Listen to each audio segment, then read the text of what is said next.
Good morning students, कैसे हैं आप लोग। आज फिर हम लेकर हाजिर हैं करंट इलेक्ट्रिसिटी, और जो पिछले सेशन में हमने किया हुआ था आज उससे आगे करेंगे। उम्मीद करता हूं कि जो हमने पहले किया हुआ था उसको आपने बहुत बढ़िया तरीके से प्रैक्टिस किया होगा। और अब हम आगे शुरू करते हैं। जो ग्राफ हमने पीछे किया हुआ था उसी ग्राफ को एक बार देख लेते हैं फिर से। ये ग्राफ था हमारा terminal potential difference, external resistance.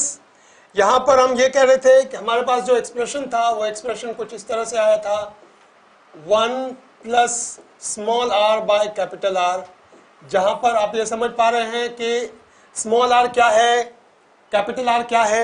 यहां पर हम अगर टर्मिनल पोटेंशियल डिफरेंस करते हैं EMF minus I into R, cell की जब हम टर्मिनल पोटेंशियल डिफरेंस निकालते हैं तो यही लिखते हैं। इसी को हमने इस तरीके से एक्सप्रेशन में लिखा है और इसी को अब हम प्लॉट करेंगे।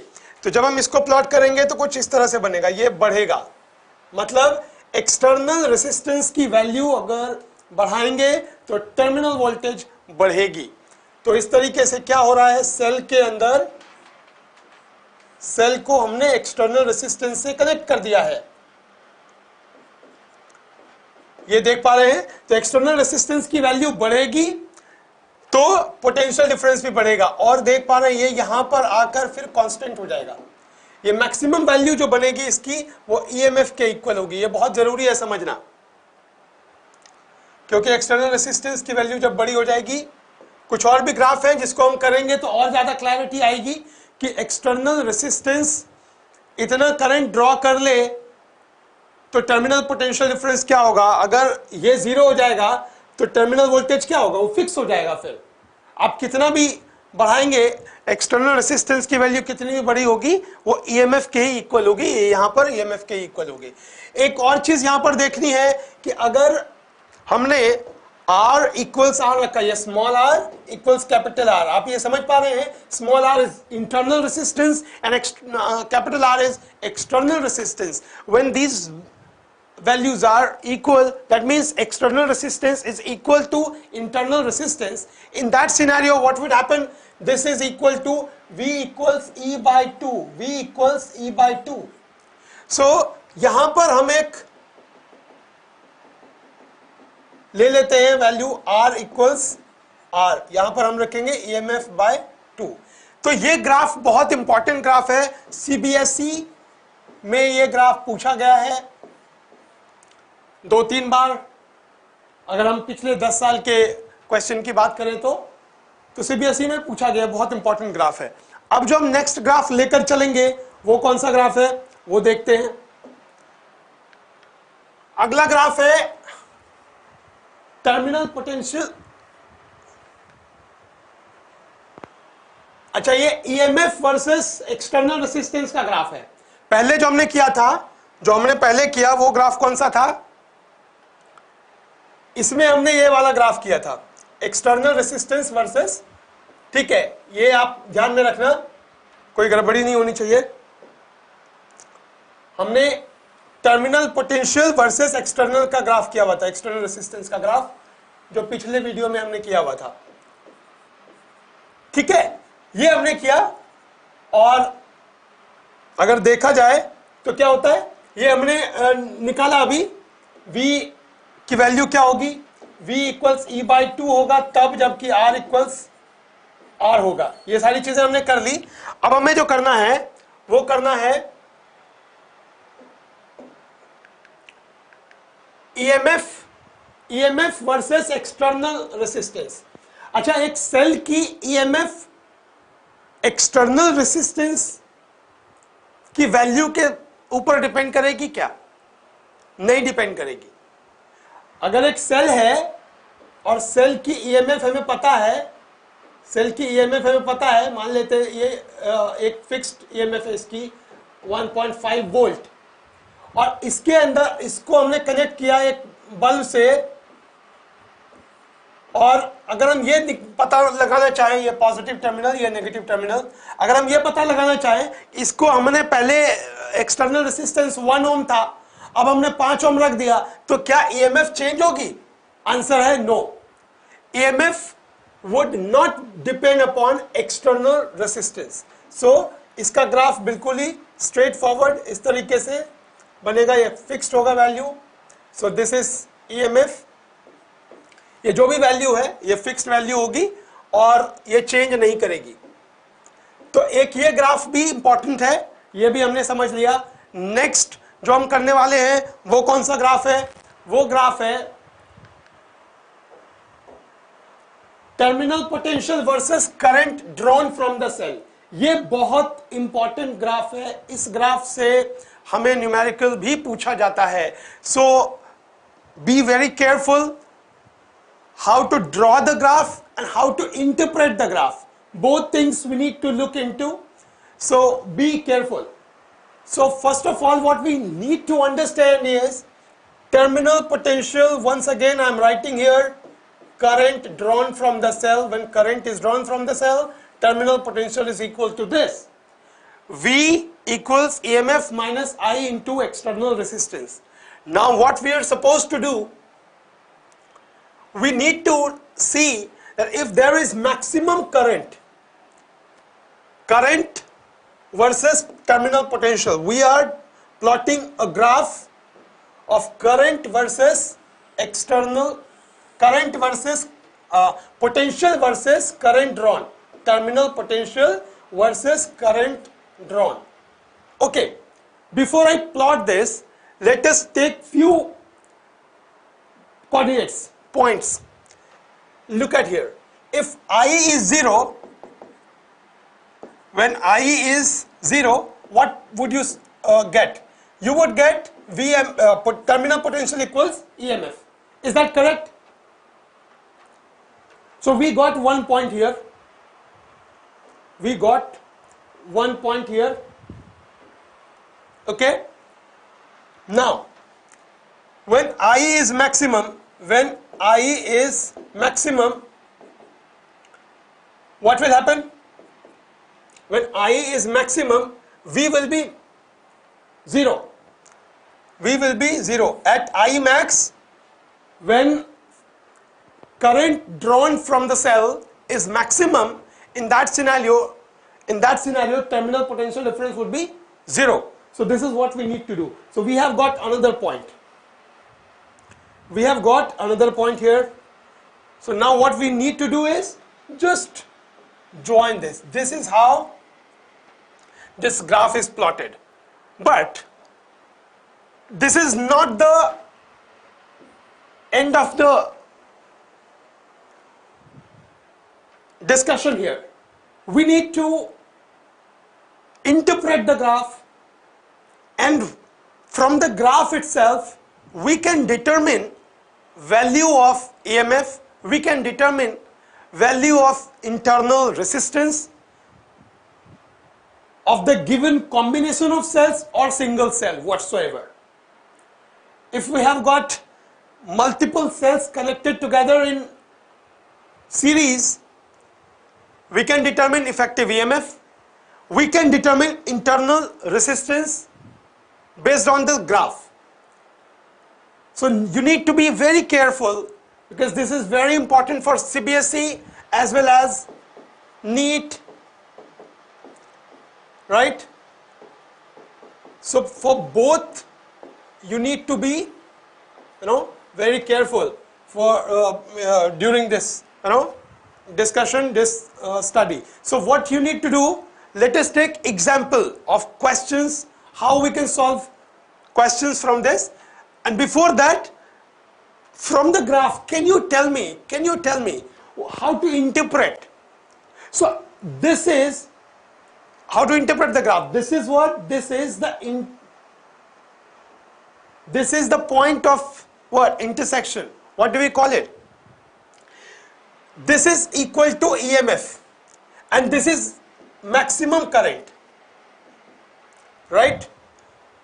So if we need to find out EMF, what is in EMF? This point will be equal to EMF. When I is 0, value of terminal potential equals EMF of the cell. Here we need to take into consideration that it's not only EMF of single cell. It might be whatever, we have the combination of cells. We have the combination of cells. Suppose this is there and this is sending some current to external resistor. So current is drawn from the combination of this cell. So in that scenario, this EMF will be equal to the equivalent EMF of the combination. So that we need to understand.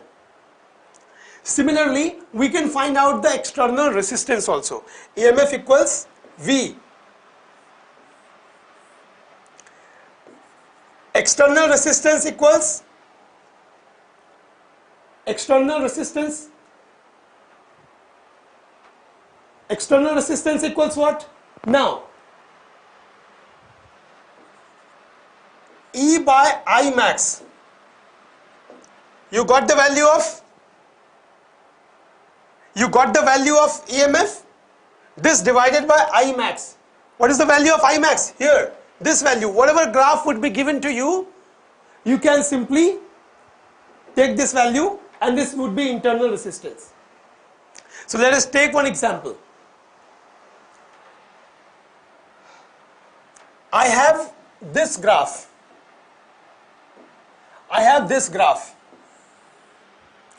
This is very important question. Be careful.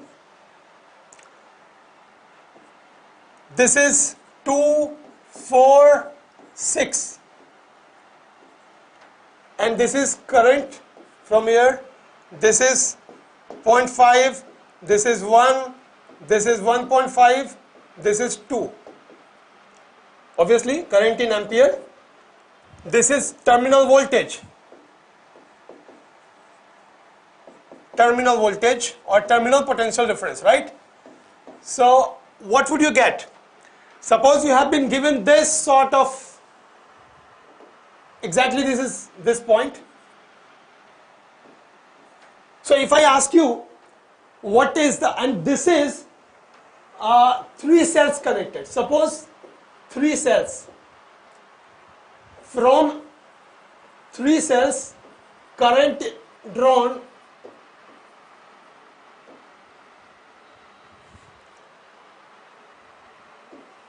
is, maximum current drawn is 2 ampere. Right? This is the plot of this. But these 3 cells are identical. And what you are supposed to find out, find EMF of each cell.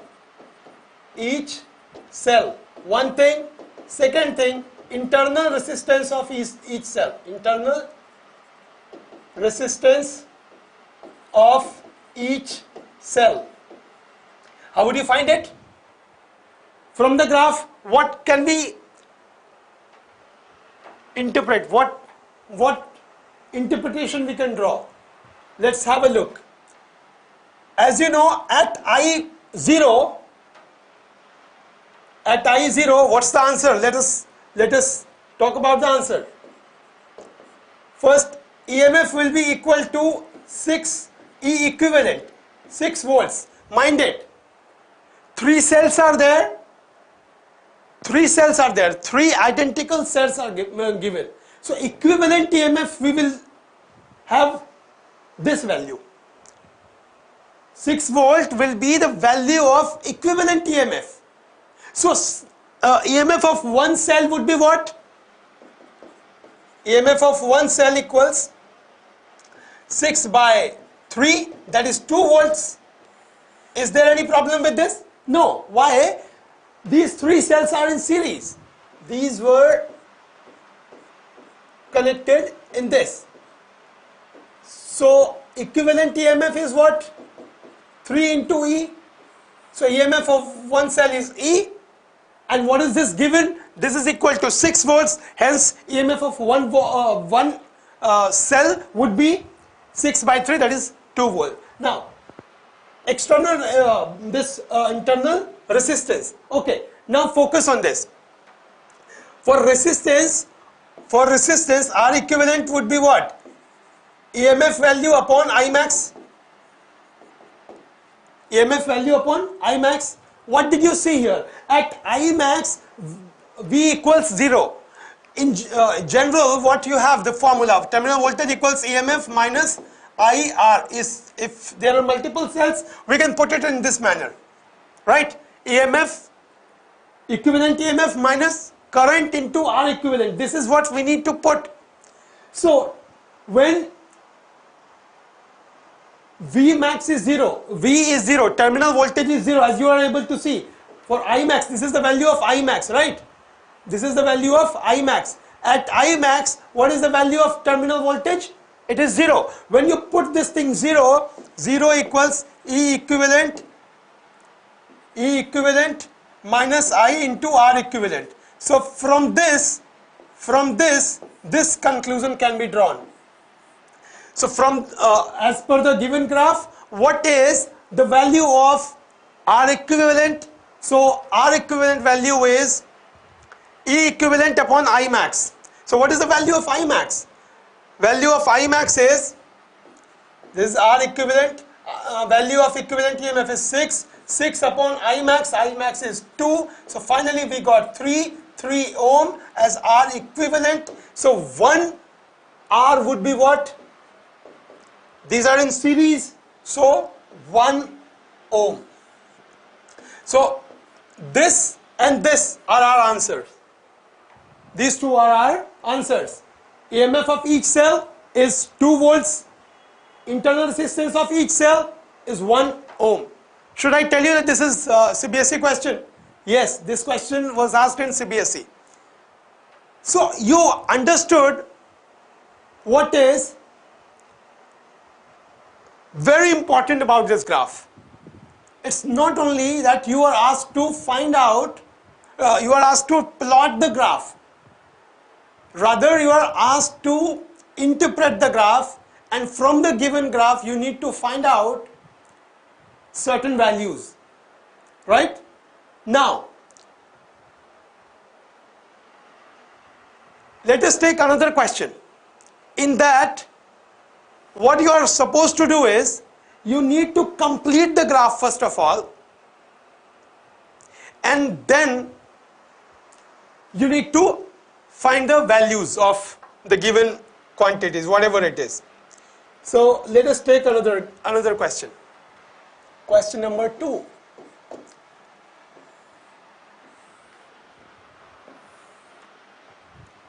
Look at this. This is 2, 4, 6, 8, 10,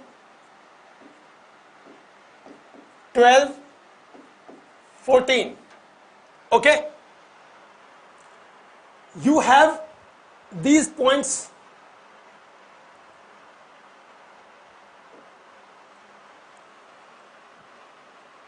Suppose this is 2 ampere. This is current,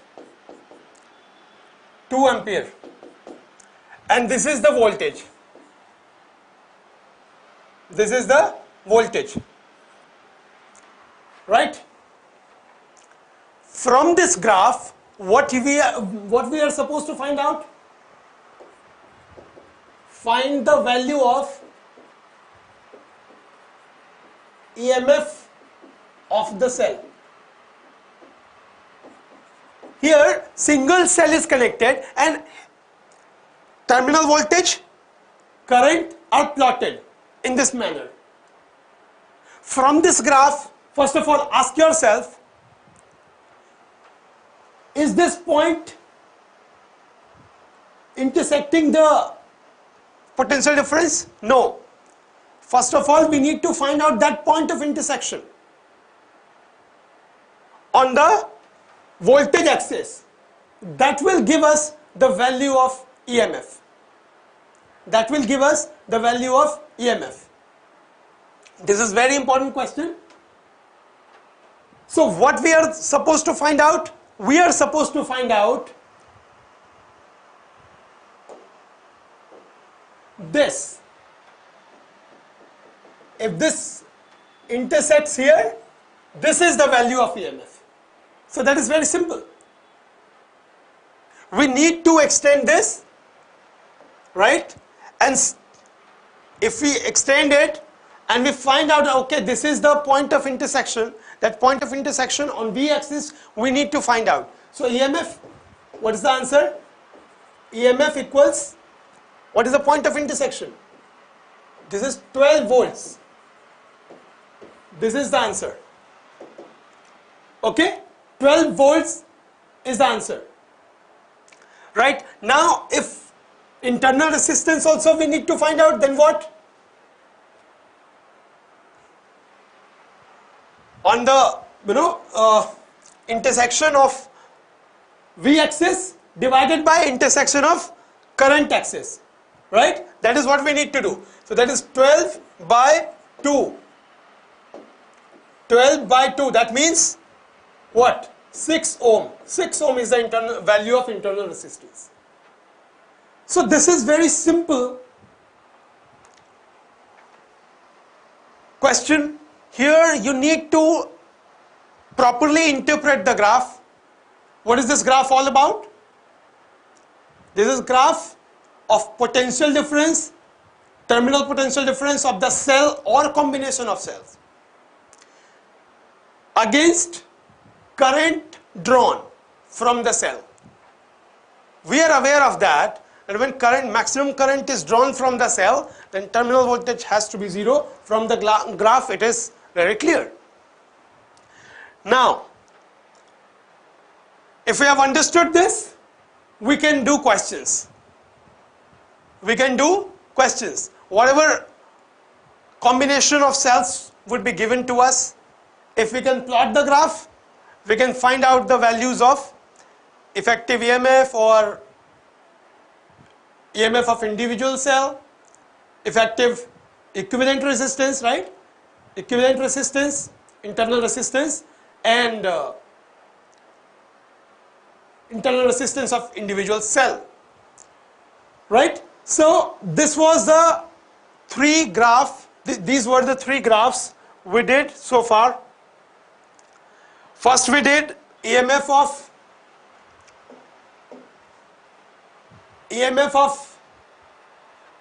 versus external resistance. So this graph is very simple. This is the graph. This is EMF. Quickly recap. Right? EMF is fixed. All right. Now what?